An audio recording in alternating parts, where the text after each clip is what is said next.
at what moment did you decide, screw it, I'm running for governor? It was ultimately because we don't elect leaders. Our state government has been controlled by Democrats since the 50s. If you get elected, are you going to put people in jail? If they belong in jail, they will go to jail. The people that are benefiting from this corruption in government, if you truly want to know who they are, as this campaign progresses, find out the people that don't want me to be governor. Like, who really is in charge? What it is, Brad Lee back again with another episode of Dropping Bombs. Today in the studio, folks, I got a real treat for you, and he's not just any typical politician. He's not here to play games, kiss babies, or say what sounds good. He's a man who's walked the walk from the front lines of law enforcement to the front lines of this broken state known as California. He's seen firsthand what's killing California, and now he's stepping up to fix it. Love him or hate him, he's got the guts, the grit, and the game plan to take back the Golden State. Running for governor of California, please welcome Sheriff Chad Bianco. Thanks, Brad. I appreciate it. It's nice to be here. Nice to be here. I'm glad you are here because, again, I'm not real political, but when it comes to California, because it's such a great state and the way they're running it is ridiculous. Yeah. And you're currently sheriff of what county? I am. I'm the sheriff of Riverside County. So We're in Southern California. We almost border LA. We're about 45 minutes from Los Angeles. So in that area, Orange County, Riverside County, LA County, San Bernardino County, we're kind of that cluster right there. And we're all very large counties. Some of the largest in the state, the largest in the country. Well, you would think you're an automatic shoo-in. Well, I don't want to say that because I'm running like we're a serious underdog. But the state of California, where we are, the state of the California of where we are, is a spot where people are tired of everything. They're tired of dishonest politicians. They're tired of being lied to. They're tired of not knowing whether the state is for them or against them. And I truly do believe we are looking for someone to trust. We're looking at Sacramento to say, we want to believe you. We want you to be working for us, making our lives better. And they're starving for that. And I think my position, what I've been doing for the last 32 years, and particularly the last 6 as the sheriff, especially in a large county like Riverside, I think I'm filling that void of what people are looking for. They know, kind of like how you said it in the beginning, they know what they're getting with me and they know they can trust me. They know what I'm telling them is the truth. And they know that I'm going to do everything I can to make their lives better. Well, you say it as if it's like, optional, like everything you said they're looking for, like that's how it should be. Yeah. And it's crazy that it's not. In other words, like people are like, please, can we just how about demand it? We're hoping that that's where we are getting to. And I don't think across the state, I don't think we're absolutely at the demand level yet, but it's a tidal wave that some places definitely is. And it's a tidal wave that's rolling into every other place in the state. Well, I wish everyone that listened to the show lived in California so we could get a voter turnout and get you elected. But unfortunately, I'm listened to all over. But there are definitely people in California. So pay attention, Californians. So my question is at what moment did you decide, screw it, I'm running for governor? Like what flipped the switch? Well, eventually it was ultimately it was January 20th after I listened to President Trump's speech. But it was leading up to it, 2 years leading up to that, just everything that was happening, me fighting with Sacramento about public safety issues and just crazy laws that they were passing that makes it impossible for us to protect people in California. And then through that, being in Sacramento, then obviously I'm interacting with everybody else there that's complaining about the issues, whether it's builders or water people or farmers, school teachers, everybody that's there in Sacramento fighting with the legislature to make life better in California instead of worse. And as I start watching over the last really year and a half, almost 2 years, the people start lining up to be the next governor. It's the same names, the same faces of the people that put us in this position. It's the career-long politicians that have been in the Assembly or the Senate or some type of high-ranking political official that they've supported all of these issues, these high taxes, the high regulation that has put California in the place that it is. And it's like, it's that definition of insanity that you keep doing the same thing over and over, thinking it's a different result. If we don't stand up and demand something different, which is someone like me being the governor rather than the people that are running now. We're in 4 years, we'll end up in the same place as we are right now, probably worse. Now, do you think it requires a lot of political experience to be a governor? I think, well, you can look at the people that are doing it.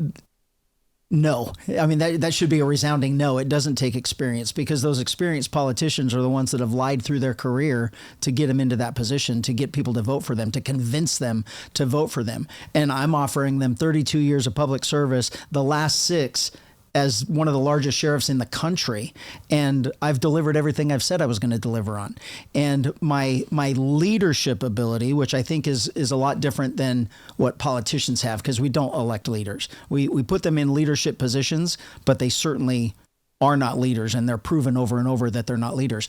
So for someone like me that has to have that proven ability, for 4,400 employees doing service work, serving other people, and they don't all have the same attitudes and opinions and everything else, but you still have to round them all up to get the job done. And so that leadership ability, that ability to be in government, know what government is, know where the failures are of government.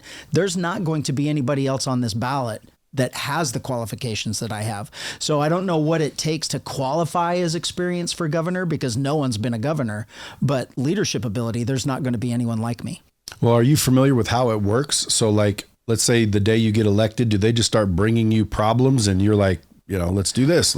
Or do you have rules and handcuffs to deal with, or how does it work? It's a little bit of both. So it's the governor is setting the agenda. The governor is setting the direction of the agenda of where those government sessions, those yearly sessions of the Assembly and the Senate are supposed to go. It's like, these are our priorities. This is what we're going to work on. And not to be like a hard line or anything, I hope I would never have to do this, but to go in there and say, as the governor, I will not sign one bill that you put forward unless it's benefiting Californians, not your special interests, not a certain group, not a big corporation. It absolutely must be benefiting Californians. And what I would feel like doing it sometimes, I'm sure, is I won't sign. The only bills I will sign are ones that are fixing the laws and the regulations that are harming Californians. So how do you think these laws get passed? Do you think they're all in on it? They are, every single one of them. What's the incentive? You have to look at California and the political climate that we're in. We are completely controlled by the absolute far left. We have a supermajority of Democrats in California. Our state government has been controlled by Democrats since the 50s. Wow. The only reprieve that we've had, short reprieves, are 4 Republican governors in the last 60 years, 70 years. And the rest of the time, the government is controlled by Democrats. Since 2016, it's a supermajority of Democrats. So they do everything that they want. A common sense approach, or a reasonable person, would sit and say, every single thing that is bad about California, and we can look and say there are hundreds of things bad about California, you can't blame it on anyone other than the far left. They are in 100% complete control and have been for decades. Yeah, but see, I'd blame the residents personally. Well, I mean, they're the dumbasses that are voting. Like, you guys vote these people in, then you watch time after time how they screw you. Yeah. And then they put these stupid rules in place, and then you go vote for them again. Yeah. That's who's at fault. It's not the politicians. They're going to get away with whatever they can get away with.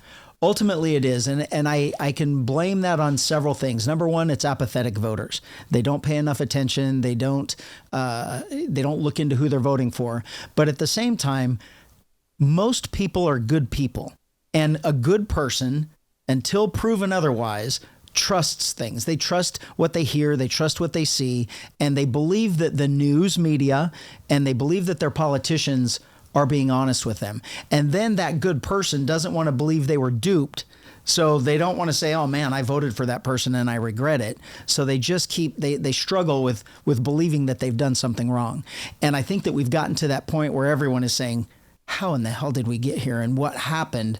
And they're taking a different approach at it. And I can't, even though it may be the voters' fault because we do put them there. I can't blame the voters and say it's all your fault because I want them to support me. I want them to believe that I'm there for them.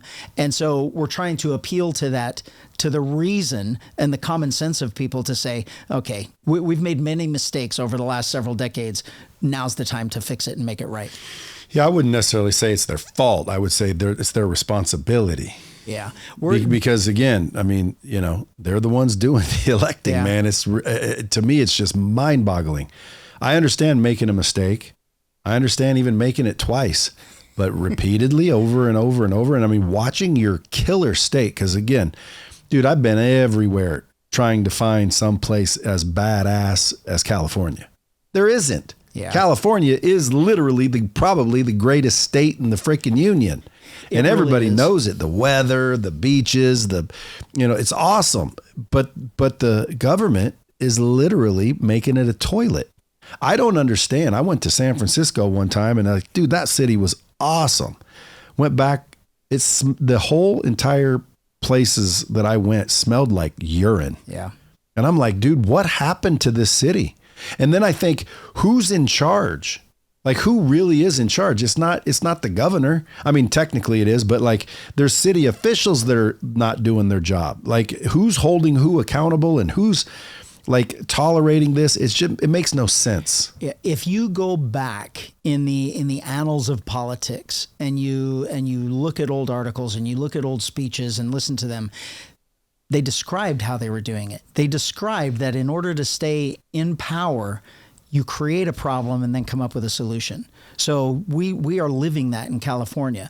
All of the problems they create, then they jump up and say, I'm going to fix the homeless. I'm going to fix the drug addiction. I'm going to fix our vacant cities. Well, you created that in the first place. And we want change. We want it to get better. So we believe those people when they're pounding the table saying, vote for me and I'm going to make a difference. And then we forget 4 years later that they didn't make a difference. And we go on about voting again because we were apathetic and we weren't paying attention and we just want things to get better. And that good person, you want to believe that person looking right at you in the eyes is telling you the truth. And unfortunately, they're not. It's a power thing. I mean, you look at what we're finding now with everyone in Washington. They probably all are corrupt, but California is no different. I've been a public servant for 32 years. I make a good living. I was able to provide for my family. I'm certainly not some multimillionaire, my life is set and everything else. I have to be careful and I care about money. And I care about the little that I make and it's going to make me happy. But I've been doing it for 32 years. And I look at the people who are in government that have been there for 10 years making the same or less than what I make. How are they worth millions now? And they went in with nothing.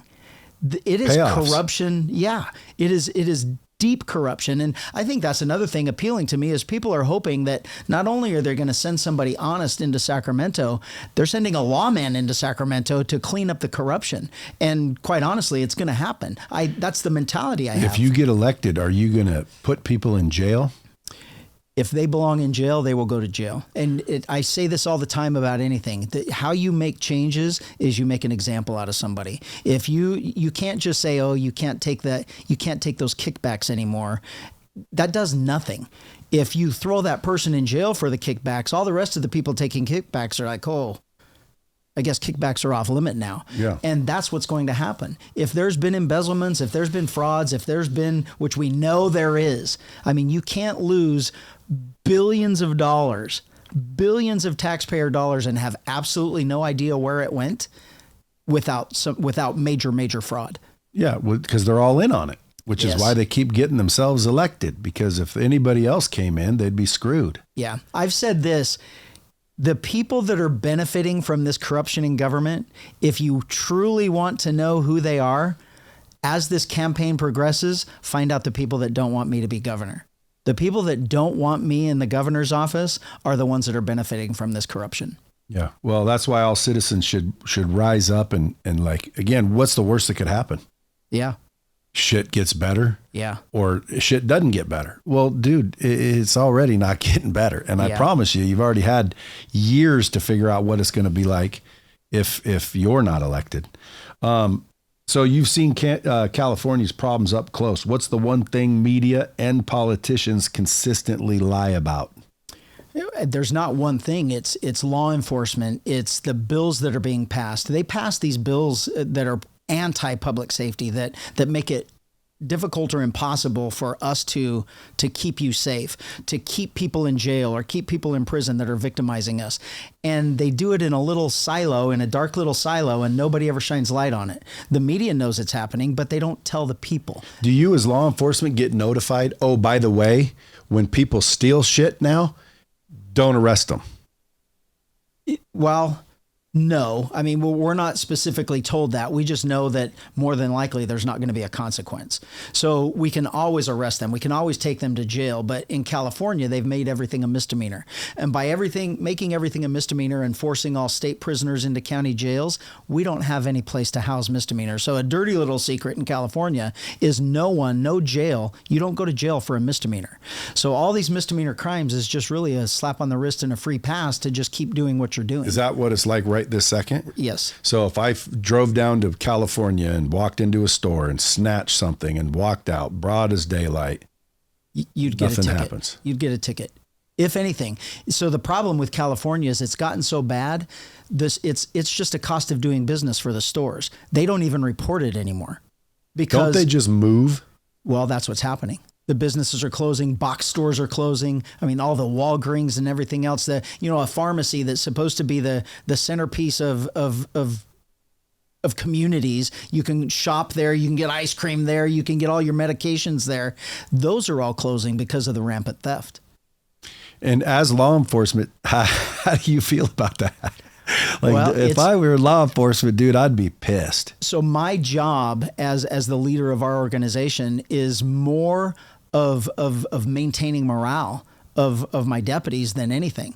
I certainly have to fight against the ridiculousness in Sacramento, but at home, I've got to keep them doing their job. And you basically have to do it by saying, look, we didn't get in it. We can't control after we arrest them. So you just go out and do everything you can to help those businesses, to help the people that are being victimized. And if somebody has to be arrested, we'll arrest them. We'll take them to jail. But if somebody else lets them out, we can't let that affect us. We just have to know that we are doing everything we can to make these people comfortable and happy. And I think so far we're doing a good job of it. We don't have the recruiting problems that every other law enforcement agency in the country has. I have plenty of people wanting to come work for us. Shit, I'd come down there. We'll take you. We'll take you. You wouldn't take me. I got a record. That's all right. I got multiple DUIs. I don't know. Do those fall off eventually? They do. So maybe you would take me. Let's say you win. It's day one, hour one. Like they just swore you in. You're now governor. What's the first hard decision you make that most politicians, especially the existing ones, would never make? Well, I will tell you that every governor appointed person in a leadership position will be replaced. I mean, it has to be I can't lie about that. That's like draining the swamp. Yes. It absolutely has to happen. I can't go in and be undermined by all of the people that have been doing this all along. It's common sense, and it's common sense that tells you what we should be doing for people. And these are not dumb people in these positions. They 100% know what they were doing. And I can't leave them there to sabotage making things better, proving that they've been wrong for the last however many years they were in that position. So those positions absolutely must be replaced. And then you have to start looking at all of the taxes and regulations that can be eliminated with a signature. Those have to be done immediately. The people are leaving our state, the businesses and the workers leaving our state are because of the cost of living, high regulations, and taxes. So immediately, those have to be absolutely taken away to stop people from leaving and hopefully bring those businesses back. Because you said it, California is the best ever. And I've talked to dozens and dozens of very successful business people, or even just successful, wealthy, hard workers from here that have gone to other states that would come back in a heartbeat if they weren't driven away by the regulations and taxes. Yeah, it's unbelievable how much. And I don't understand, like, who sits in these rooms and agrees Like, yeah, let's do this. Yeah, that's good for Californians. What are you talking about? You're forcing them to leave. Yeah, there is absolutely no way to reason what they are thinking about, to the point where we can start rattling off everything that's broken in California. And we could probably come up with 100, 200 things. And last week or 2 weeks ago, they're arguing on the assembly floor about whether Sasquatch should be the state mythical creature. It's like, that's what you care about? You're letting... I thought it was a bear. Well, the bear's the real state creature, the grizzly bear, even though they don't have grizzly bears anymore. They're extinct in California, but they want Sasquatch to be a mythical creature and state sponsored. It makes no sense. We have boys harming girls in girls' sports and in girls' locker rooms, and they're worried about Sasquatch.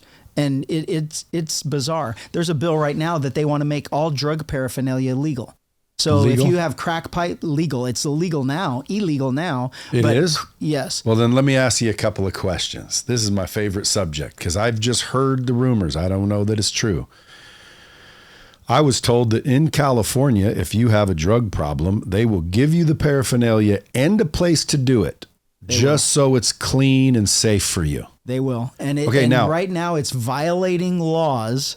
It's violating state laws. So if I find you on the street and you have a crack pipe, you have a meth pipe, or you have a needle, it's still a misdemeanor crime. It's drug paraphernalia. Okay, so wouldn't that make whoever did that an accomplice? Other than they've made it legal for them to do it. You're absolutely right. That's why, I can even tell the look on your face. That makes absolutely no sense at all. No, I think those guys need to be put in jail. They do. Like, dude, you need to teach people lessons. It's like, wait a minute, you can't provide these people a place to do it and the paraphernalia to do it when it's illegal. It's illegal. We're providing drugs and alcohol to the homeless people. Taxpayer money is providing drugs and alcohol to the homeless and to parolees that come out of prison and end up homeless without a place to go. If they want drugs and alcohol, we'll give it to them. What about allowing all of the homelessness to just park anywhere they want? Absolutely ridiculous. But that's legal? They just changed the law. So there was it's always been illegal. And then a horrible liberal ruling that actually came from Oregon. I think it was Oregon or Idaho. A very liberal court said that you could not stop someone from camping in public. And so basically they interpreted that to mean homeless could pitch a tent anywhere in a public space. And that was overturned, rightfully so, but it took years. So now right now, law enforcement finally, with that being overturned, we can go through and we can clean up all these homeless encampments. We can stop them from pitching a tent in front of your business or in the park. And there is a bill right this second that they are trying to make it illegal for a law enforcement officer to even contact someone living in a tent. Okay, so number one, this is just me, who proposed that bill? A Democrat legislator. Out. Exactly. And by the way, every citizen in California would probably say, yes, I agree with that one. Okay, get that dipshit out of there. Absolutely. Like, why would you do that? That's like saying, stealing as long as it's less than 1,000 is okay. Yeah. No, it isn't. Stealing isn't okay, period. Like, it's almost like, are you homeless? Is that why you're making these bills? But they're not the homeless. So it makes me wonder, like, are they just stone cold stupid, or what's their, because they're not, we know that. Then what's their real incentive? Who's paying them to keep the homeless out on the streets? So this is where you get into the conspiracy theories, but whenever it turns out true, it's not a theory anymore. And there are many people that aren't calling it a homeless crisis or anything. It's a homeless industrial complex, because there are thousands and thousands of people making millions and millions of dollars off the homeless. And if we fix the homeless and cause them to all go away, all of those people lose their money. All of those businesses lose their funding. All of those nonprofits lose their funding. And so this special interests relationship that between lobbyists and special interests and Sacramento legislators with the kickbacks and the free trips and the business trips and everything else, that's keeping this going. They can't solve the homeless problem, or they won't be able to launder all of our taxpayer money back into these businesses and these organizations that are supposed to be helping it. Yeah, so who owns those businesses? The people that are not going to be in favor of me being governor. Yeah, well, that's where I'd start when I was on day one. I'd say, all right, whoever my team is, give me a list of these people. And then I'd get some lawyers together and I'd say, I want full prosecution as much as possible, your day and night, looking at these people. Because again, follow the money. Yeah. That's all you got to do. Why do they want homeless? I don't know. Well, I didn't know. This guy's getting $30 billion a day to frickin', make sure that they're safe. Like, come on, get them out. And I'm a fairly, nice guy, meaning like, I feel bad for homeless. I think we should give them help. Yeah. But not right downtown. Right. Like and move way out there in this where we can't see you and we can't smell you. And people are like, that's so rude. Dude, listen. It's true. Let's just, what do you want from me? Like, dude, I'll help them get a job. I'll teach them some skills. I'll give them free training, but something that will help them. Letting them park up right there, giving them needles and like basically causing them to flourish as a homeless person. You're enabling them. Yeah, that is not something good for California. It's not. So we've doubled and tripled the size of our homeless in the last I know. Last decade. time I was there, I'm like, dude, this is getting ridiculous. Like there was tent cities. Yeah. In 2014, drug addiction has always been a problem, but we've always had the ability to address it. And we've never been able to force someone into rehab. You can't just snatch somebody off the streets and put them into a rehab program. It has to be, they have to willingly go. But back before 2014, if we arrested you, we could say, you're either going to prison or you can choose to go to rehab. And the majority of people would go to rehab. So for a cop, it was like, okay, that's okay. I don't care if they're going to rehab. Maybe that fixes their life. Maybe they're sober for a week, 2 weeks, 3 weeks, a month, a year, but they're not going to be committing crimes during that time. And we're not going to have to worry about them. And they took that away. So there is that option was taken away in 2014. And now we're suffering from the consequences of that. We can't threaten them with jail or rehab. They just say, nope, just let me go. And we let them go. There's no consequence. So when you ask a person that's either under the influence of drugs, alcohol, or both, hey, can I get you some help? They're perfectly fine. They'll swear at you and say, you're the one that needs help. I'm good. Leave me alone. But the reality is we are allowing and even causing and enabling other human beings to rot in their skin in the street. And we're not doing anything about it. It's absolutely sad. And the people that claim they're trying to help people and they care about the homeless, if they truly did care about the homeless, we'd be doing everything we could to get them drug and alcohol help, to get them sober so we can fix whatever other issues they have that caused them to be homeless in the first place. Yeah, give them some training. Absolutely. Get their minds right. 100%. You've got to get their mind right. Then you have to train them into something. If they never had a skill or if they never had that ability to be successful, then you provide that for them. You help them get that for themselves. And then we're a county agency. We're a state agency. We have those resources. There are legitimate nonprofits and churches that truly do want to help people, but we're bypassing all of those for the ones that are making all of the millions of dollars that are just kicking the can down the road. Well, as far as financially well off, how's California doing? Horrible. They're projecting now a $70 billion deficit for the next budget. What about all those taxes they're snatching from everybody? We are the absolute highest taxed in the country, the highest regulated and the highest taxed in the country. And we have nothing to show for it. We have the worst roads. We have the worst infrastructure with water, electricity. You can't even keep your electricity on in the summertime. They turn it off for you because we don't have enough power to supply our residents. Our public safety is not funded. The fire department is not funded enough. Our schools, we pay the most per capita per kid, and we are at the bottom in the education realm. Everything in California that supposedly your taxpayer money is supposed to assist and make things better for Californians, we're the worst at. So we're doing it absolutely, completely wrong, and we're just doing the same thing over and over and over again. It's time for a major change. Would you create your own Doge type force Yes. in California, just for specifically for California? Because I'll bet you if you did, you'd find the same type of shit they're finding in Washington. I guarantee you we would. So when I came into the sheriff's office, it wasn't embezzlement. For my organization, somebody gives us money, the county gives us money, and then I'm supposed to spend it the best I can on public safety. So we just had to make sure that what we were spending money on was legitimately providing the best service possible. We got rid of a lot of things and updated technology to spend less money to get more, those types of things. So that's got to happen at the state level too. But where the problem happens is where that money's being distributed from the people controlling the checks going out to those spots. So it's the middleman where the malfunction is.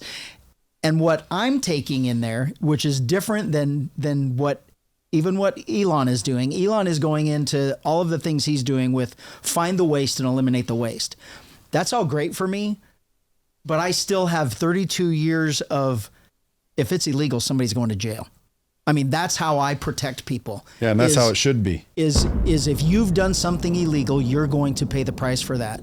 And that's what's going to happen there. I'm not just going to go in with accountants to find errors or to find mismanagement.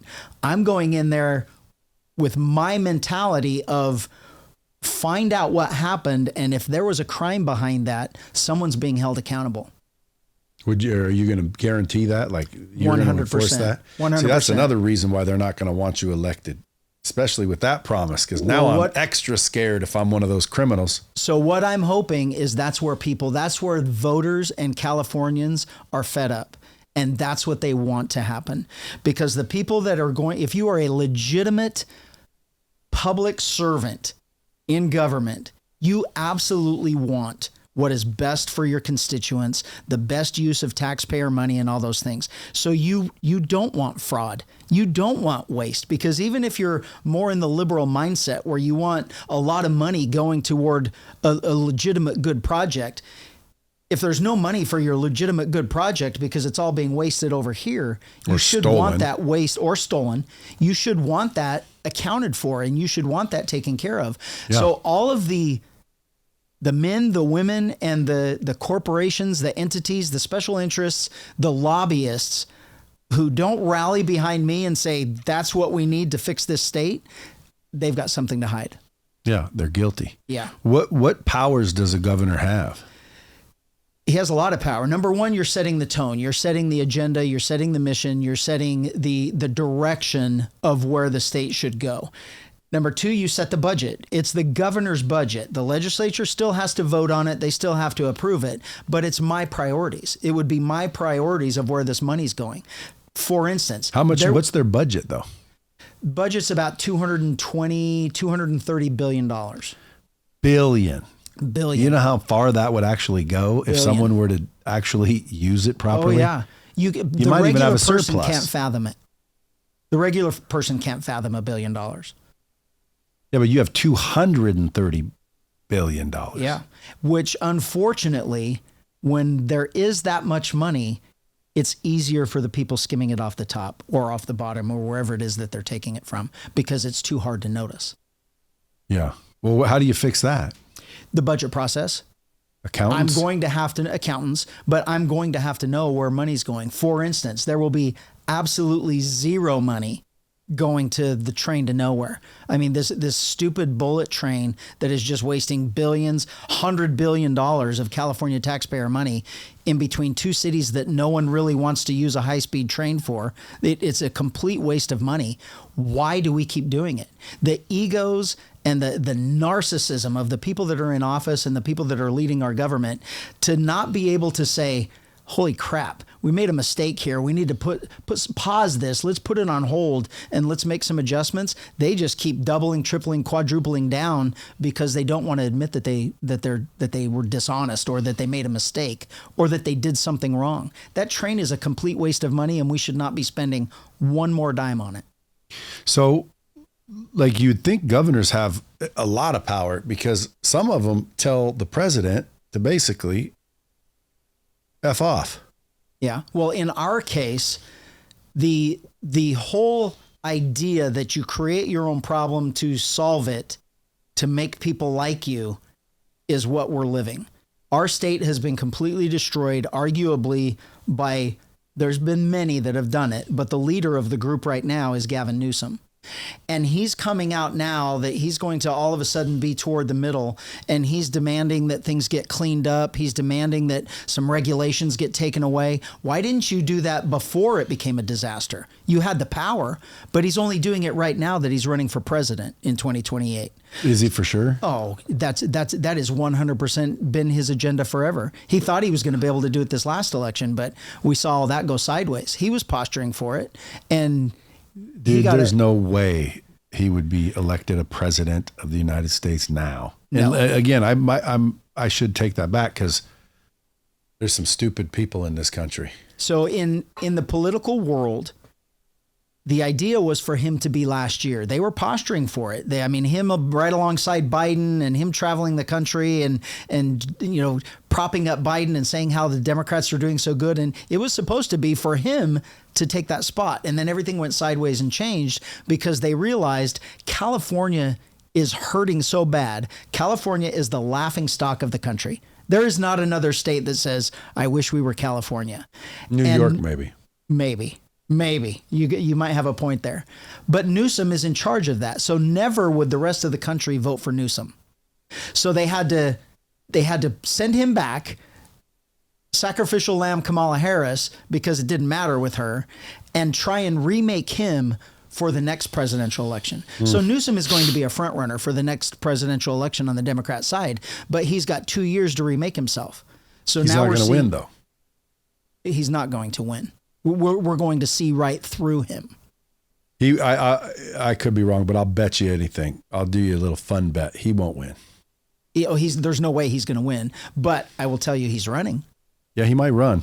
He ain't going to win, though. And if he does, man, you know how people say, if Trump wins, I'm moving out of the country. It's like, I always say that in my head, too. It's like, I cannot believe that there's that many stupid people in this country. Yeah. Because everybody I talk to and everywhere I go, I don't see it. I don't see those people. Yeah. I think it's fake. I think it's a scam. I think they want us to believe everybody's voting for these people, but nobody's voting for these people. Who's counting those votes? Yeah. And then you start to get to voter election or voter fraud. And then you're like, oh, that's how it's happening. Like there's voter fraud. Oh no, now you're a what do they call it? Election denier. So we absolutely must have voter ID. You have to know who's voting. If you go to third world countries, they do we send our military in to do elections, and they put the permanent ink on your thumb when you come in to vote so you can't vote twice. And the only way you vote is when you go in person.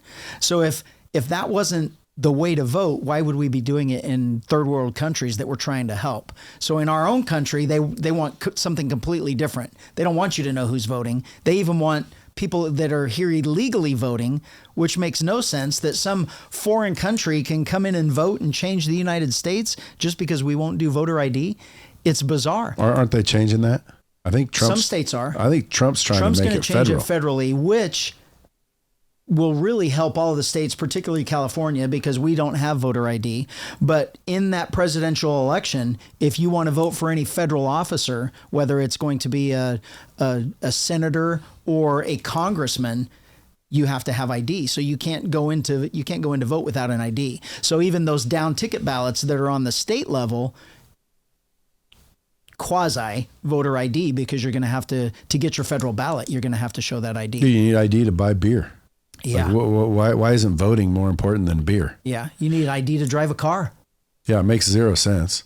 And again, nothing makes sense to me and everybody I talk to. The only time it makes sense is when I'm talking to like a blue-haired liberal type. And then I try to talk sense to him. Like, so walk me through that. Like, I always sometimes think, am I the idiot? Like, am I the one that doesn't get it? But some of these things are just, it makes no sense. Yeah. And then I try to figure out, well, what's their incentive? Like, who is paying them? Because it's always money. Yeah. And why are they doing it otherwise? Right. Nobody really believes that that's good for you. There's rumors. I've never been in a California school to look on their library, but there's supposedly in California schools, there's books that talk about all kinds of shit for third graders. Yeah. Is that true? 100% true. See, again, who said that book can be in that library? Put them in jail. That's an accomplice to pedophilia or something criminal. Yes. Come on. Like, dude, see what I mean? Like, it doesn't take a rocket scientist to figure out that book allowed in that school. Who did that? Who's responsible? Yeah. And if they said, oh, I didn't know once, second time, you're going to jail just like you're a pervert, because allowing the book in a third grade class that talks about that shit is child abuse. Yeah. And this is how deep the corruption and the lie is. It's the schools that are putting it in there. And then when they get caught, the lawmakers make it legal. So now they've made it legal for that book to be in there. And now from the law enforcement world, I can't do anything about it because they just made that law. But what should citizens do then? Because citizens aren't okay with that. That's where we are right now, where we're going to have to all just stand up with an extreme loud enough is enough and start voting for people that are going to do something different. You have to start voting for people with common sense that believe that you should not be indoctrinating our children. That's a parent's job of teaching and raising their kids. Schools are supposed to be to educate, and that is all. Absolute no politics should be in there other than the history of politics maybe. But you can't indoctrinate them to believe your personal beliefs or your party beliefs. That's a parent's job. And that was taken away from parents by liberal education system. So that has to change immediately. We have to start taking control of our lives back from the government, who has been slowly stealing it from us. And psychologically, they use fear. No matter what it is, they're playing psychologically on you. The easiest way to get somebody to go along with something is fear. So if you're afraid of something happening, you're more than likely willing to go with the governor's solution or the government solution for it. So you ease those fears. And that's why they play on our fears. They play on our fears with medicine. They play on our fears with violence. And even though it may not be true, the fear mentality overrides the reason mentality. So you can no longer think rationally or with reason if you're emotionally involved in a fear aspect. And that's what we've become. What happens if you win? You have to replace yourself as sheriff, or someone else gets elected? Yeah. So unfortunately, I would have to give up my position. And the way it works, I would be 3/4 through the way of my term. And so my number 2 person would take over. The board would just appoint that person to that position for the remainder. And then the next election would be like any sheriff's election, but it would be an open seat, which really doesn't happen very often with sheriffs. Yeah. So how long can a governor be the governor? 8 years, 2 terms. Thankfully, there's at least a limit. Yeah. Yeah, that's true. I mean, we couldn't stand another 4 years of Newsom. Do you think if Newsom could run, he'd win again? I would say no, that I don't think he could, but I didn't think he was going to survive the recall either. And he did. I mean, we voted for a recall and then we voted him back in. I don't believe that shit. I just don't believe that shit, dude. But nobody can collectively prove anything. Yeah. So their little secret backroom dealings is why he's back in there. Because again, everybody was pissed. Everyone was, we're getting rid of this clown. Right. And then all of a sudden they said, okay, let's put it to a vote. And miraculously, the majority voted him back in. Yeah. With paper ballots that are mail in. And you have a And that will go away when I'm the governor too. We will no longer have mail-in ballots. It will not happen. There will be strict restrictions and exceptions for military or disabled or something like that, but they will be strict. Otherwise, you show up in person with your ID to vote. And that's how we're going to make sure that everyone's represented. With your ID. Absolutely. No one should be offended that you're being asked for identification to vote. No, you get asked for identification for everything. And it does not offend me. No, it doesn't offend anyone. But what they say is you're disincentivizing racial groups. To me, it's like, why? How so? Well, you can't. It doesn't make sense. But if I throw that out to you and say, well, you're a racist if you're not going to do that, that doesn't. Black people or brown people don't have the ability to get an ID, so you're a racist. Sure they do. Why don't they? Well, you're thinking rationally. The regular person, a good person, doesn't want to be called a racist. Like, oh my God, I'm not a racist. I don't want to be a racist, so I'm just going to be quiet. Are they claiming that they don't have any money? Because if anybody says black people don't have any money, that's racist right there. Yeah. Well, why would you assume they don't have any damn money? That's what they're claiming. First of all, they have money, first of all. Second of all, the state has money. Make the ID free. Yeah. Come on down, get your ID state certified, bang, no problemo. Yeah. Chalk it up to frickin' the budget.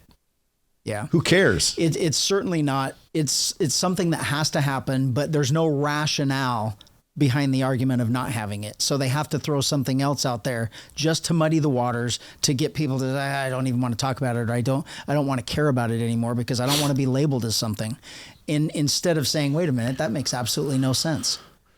Yeah, well, again, this is normally why I don't get political, because it really does start to piss me off, and then I get mad, and I'm walking around mad, and I'm the guy that talks about we've got a choice to pick our energy, and we can pick heavenly energy, and we can be happy all day, or we can be upset all day, and it's like I'm never upset. I'm always in a good mood.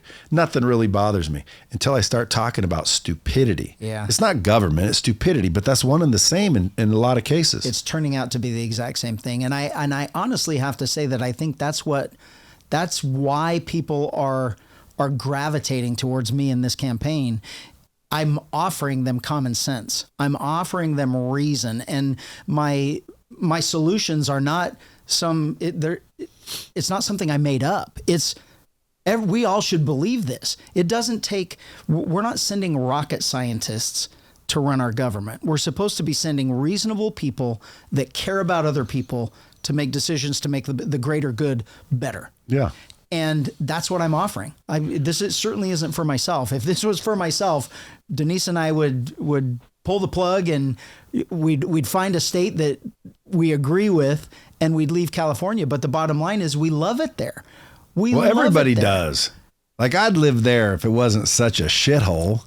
That's true. And like the taxes, oh my God, are you crazy? Yeah. Someone says, well, we get the weather. I'm like, dude, you must really like the weather. And I love the weather there, but not that much. You know, for me, it's everything. It's the weather, and it's the environment. So where I live, I can either have mountains. So if I want to go skiing, I'm an hour and a half away from skiing. If I want to go to the beach, I'm an hour away from the beach. If I want to go to the desert with my off-road vehicles or whatever, I'm an hour and a half away. If I want to go to the mountains or the plains or whatever to ride my horse, I can do that where I'm at. There is nothing I can't do in California all year round because our weather is absolutely perfect. That's why you have all the homeless people. If I were homeless, bro, I'd be hitchhiking to California for sure. You want to be there. I don't get in trouble when I walk into a store and grab a bag of chips. Yeah. Because we've enabled them. We've made it possible. You certainly have. Like, sometimes I almost want to go down there and just walk into a store and grab a bag of chips and walk out. Yeah. Just to see what will happen. Because nothing happens. Nothing would happen. And unfortunately, nothing would happen. But if I'm a business owner there, I'm going to be like, police, well, we can't do anything. Well, then shut this store down. Like, this is stupid. And if it's cost of doing business, and there's that much theft, well, then that store is making some bank, more than you might think then, because they can afford that. Yeah. You would think they can't afford it. They can't afford it. And that's why they're closing. What about your government agencies? Is the governor over all the government agencies like DMV? It's control of government. So you're controlling, you have a responsibility over those heads, those government appointed people that are the department heads. Yes, the governor does have control of those. Can you fire them or anything? Yes. Yeah, so you should fire whoever's in charge of the DMV too. Yeah. Well, like I say, on day one, everyone that can be removed, if it's from a department that the governor has control over, and that's an appointed position, and that entity, which pretty much all of them have failed Californians, they will be replaced. It's hands down. It will happen. So you're going to create employment day one. I will. You're going to create employment and unemployment on the same day. So those people, more than likely, they're retirement age, and they could have retired a long time ago, but they're greedy and they're getting all of these benefits from the position that they're in by special interests. They're going to be gone. It's going to create hiring from the bottom and movement to the top, and it's going to be only merit-based. And that'll be the hardest thing that I do have to admit to is I don't know who all of these people are. So it's going to take a large effort to make sure that the people, after you remove them, you got to make sure that the right people are going in there, and you're not just replacing them with someone that's going to do the same things that their predecessor did. Right. So I'm not going in there with, Pollyanna saying, oh, this is going to be easy and we're just going to make things better from day one. Reality is that's impossible. It's going to take truly the first 4 years to get a big handle on it and to make a lot of the big drastic changes. And then the next 4 years we'll start realizing it. So big changes day one, and a lot of changes. Some of the, like a stroke of a pen, you can change regulations, you can change some laws or stop the enforcement of some laws, but then you're going to have to work with the legislatures to change those laws and to make it so it's permanent instead of just like an executive order type thing. And that's where the leadership comes in. I'm not against working with Democrats. I will work with anyone. I don't care whether you're Democrat, Republican, Independent, or something else, as long as you have Californians' best interests at heart. And if you do, it will be very easy for us to work together. That should be all that matters. It should be. Like, hey guys, can we all just stop fighting? Who cares if you like blue hair and, whatever you like, who cares? Like, let's figure out how to fix California. Let's make it the best possible place to live for the residents. Yeah. And how you find out how that is you find out all the people that are leaving, and you find out why they're leaving. And everyone's leaving for the same reasons: cost of living, cost of homes, the taxes, and the regulation. So businesses are leaving because they're overtaxed and they're overregulated. Workers are leaving because they're overtaxed and they can have more in their take-home check if they go to a different state. And our schools are failing. Parents are saying, I'm not sending my kids to these schools. The next state over or two states over has better school systems. We're going there. Homelessness. Absolutely. So, and crime. I was about to say, even though you're a law enforcement dude, it's also because you would think cops ain't doing their job. Crime is what most people don't realize is they're not being allowed to do their job. Exactly. Here's another astonishing fact of California. In the last 10 years, our budget doubled. It was 111 billion and now it's like 230 billion in 10 years. So you look at everything's gotten worse in 10 years.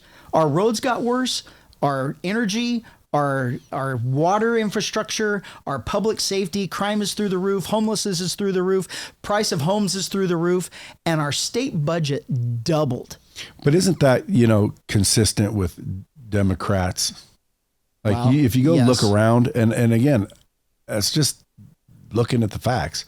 If you look at the Democrat-run cities and states, they're all kind of that way. It is. Why is that? And so, because it's appealing and people vote for you. So if I came to you and said, vote for me, I'm going to make you work hard for everything that you get.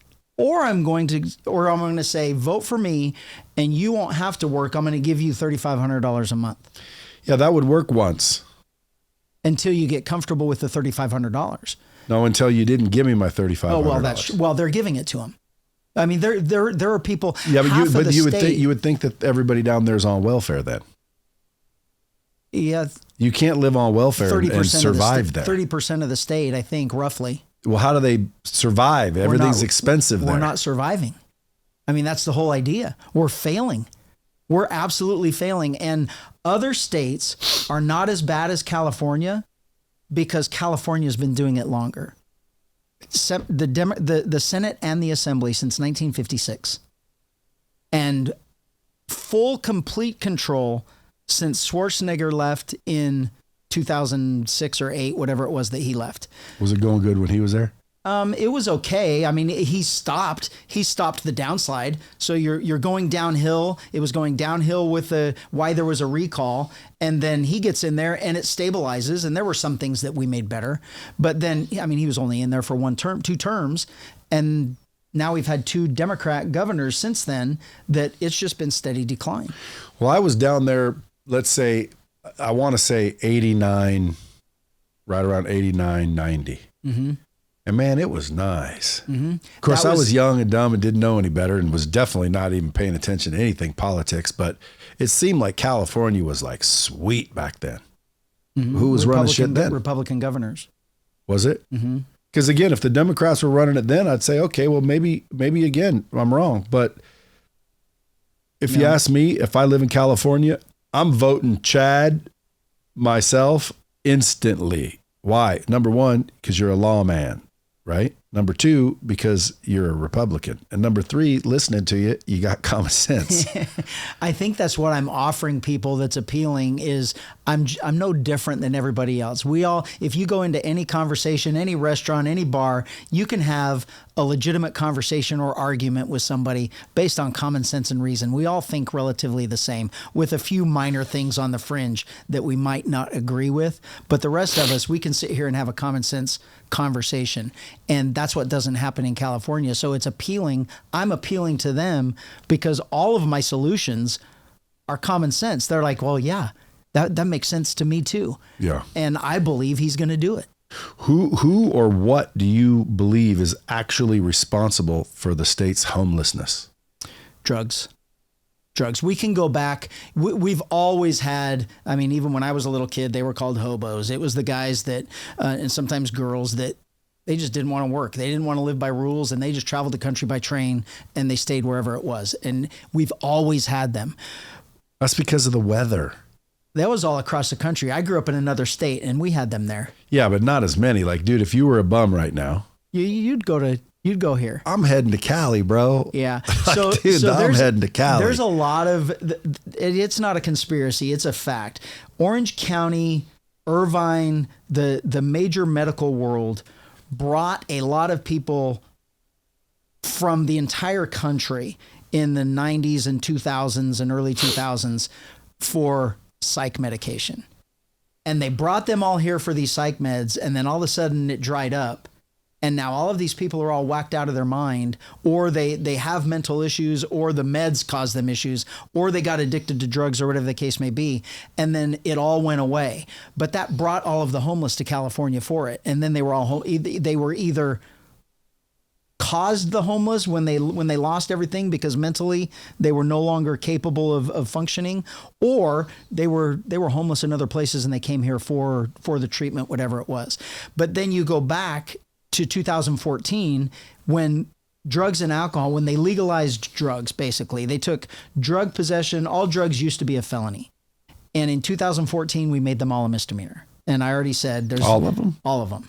There's Coke and everything? Yes, it's a misdemeanor. So you don't go to jail anymore. So we don't have that teeth anymore to say you're either going to jail or you're going to go to rehab. What about a kilo? We can charge you with a kilo that would be a felony because we can label it as transportation or dealing because a normal person can't consume a kilo of anything. So we can articulate that is in the felony section. Maybe not a normal puss. Maybe so. I'm just joking.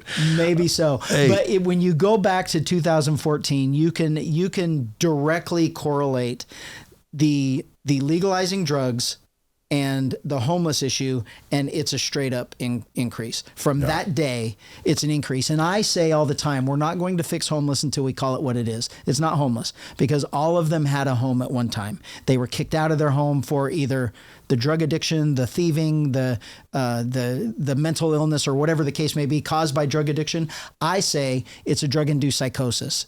From a law enforcement perspective, we deal with all of these people on a daily basis, and 90% or more, it's probably more, but I give it the benefit of the doubt and say we'll just say 10% are not, but 90% of them are under the influence of drugs and alcohol all day long. So their mental health issues, their brain is whacked out on drugs. If you take meth for long enough, you're psychotic. If you smoke marijuana constant enough at the right THC level, you're going to start hallucinating. You're going to start being mentally ill. And that's what we're having. It's psychosis. It's drug-induced psychosis. And lack of consequence. Absolutely. What do you think what policies do you think are mainly destroying the state? Regulations for building, regulations for businesses, which are all ways for them to make money. It's a way for government to just take more money from people. And if you want to be in California, the greatest state in the country, you just keep paying those regulations and you keep dealing with those costs and those fees, and then that drives the cost of everything up. Water for our farmers, water is being used as a tool to punish farmers or to get more money from farmers. We have plenty of water in California. We have never had a water shortage problem. We've had a water management problem, and water is managed by the government and by a couple of independent entities that the government gave control of the water to, and it's water mismanagement. So if those regulations are taken away, if building regulations are taken away, it takes a couple of years to build a home. It should only take a couple of months to build a home. But if it takes a couple of years, those builders are now 2 years into loan payments on the loan that they got from the bank for the $1 billion project that they're doing. Well, those interest payments, they aren't going to absorb those payments. They have to pass that on to the person buying the home, and that's why our home prices are so exorbitant. They're calling it the building that they're doing now. You have to build affordable housing. Well, affordable housing is controlled by the government. And they're so proud of a complex of affordable housing units that are 800 square foot apartments that cost them $1 million each to build. I mean, that makes absolutely no business sense. And certainly for the contractor, it's like, well, that's not a affordable housing. How is 800 square feet $1 million in an apartment? How does that even make sense? It's just government subsidized money laundering that's driving the costs up. And then you can't, all of the regulations, the CEQA regulations, the environmental regulations, the government red tape and bureaucracy that takes these building things out years it's killing them. I'm government. I'm on my own government land. It's owned by the county. It was given to us by the federal government in a military base, and we have this land and we control it. And I'm trying to expand my training academy. It's going to be a complete remodel, depending on how elaborate we get, anywhere from $400 million to $700 million project. And I've spent 3 years now and several million dollars, almost $5 million, waiting for the environmental impact because they found a hole in the ground that might be occupied by an owl. Serious? That's how crazy California has become. A burrowing owl. They haven't seen them, but there's a hole. There might be one there. And what if there's two? If there's two, it's okay, but there's multiple holes. If there's three, you will never build on this land ever. And common sense would tell you, if that owl doesn't want to burrow in the ground here while we're digging, they can go over there on that other hill outside this property and they can burrow there and they can live there. But that's not how California works. Why not just shoot the owls? I'm not going to comment on that, Brad. Well, I mean, again, it's nuts. It is asinine. And that kind of goes to what I was saying. I mentioned it earlier, the special interest groups. The environmentalists, that care more, and then you appease them, whether they're giving you money, whatever it is, and so you're passing these ridiculous rules and laws. You're caring more about a spotted owl than you care about humans and a place to live. Or you care more about a weed or a bug, so you can't clear the vegetation away from the homes, and now the fire takes out an entire city. Yeah, see, that just doesn't make sense. Like, the majority cannot believe that. The majority would say, we'll just, like, kill the owls, or even if they're not that harsh, they'd say, we'll plug the hole. Yeah, like dig in there and grab them and let them fly off. Exactly. Move them somewhere else. But to say what they get away with, I always think like that cannot be the majority. So who is voting? Who is deciding this stupidity? Because it's probably somebody in a position that rubber stamps something, and it stops progress, and it stops growth, and it stops this stuff. They're getting... So if someone was willing to look at how those people, some of them, the legislators and the government officials who have been taking I don't want to say measly, because it's a good living on a government salary, they certainly shouldn't be millionaires. They shouldn't be living in $5 million, $10 million homes. And they are. Multiple homes. And they are. So how? So why are we not figuring out where did their money come from? They're voting on these things that don't make sense. So the special interest groups and the lobbyist groups and the company groups, the pharmaceutical groups that are paying money behind the scenes that's hidden from us that we don't know about, and now in the dark, in the little chambers in the Capitol building, they're signing these things into law that none of us even know about until 10, 15 years later, when we say, when did that happen? And then when you find out, it's like, wow, that was 15 years ago they did that? Stupid. So let's say you lose.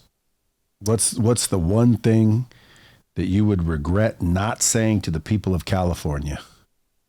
Well, anybody that knows me knows that anything that comes into my head that needs to be said gets said. So I'm not going to, there won't be something that I'm going to regret not saying.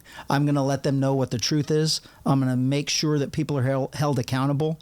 I'm still going to be the sheriff. If I lose, I'm still the sheriff.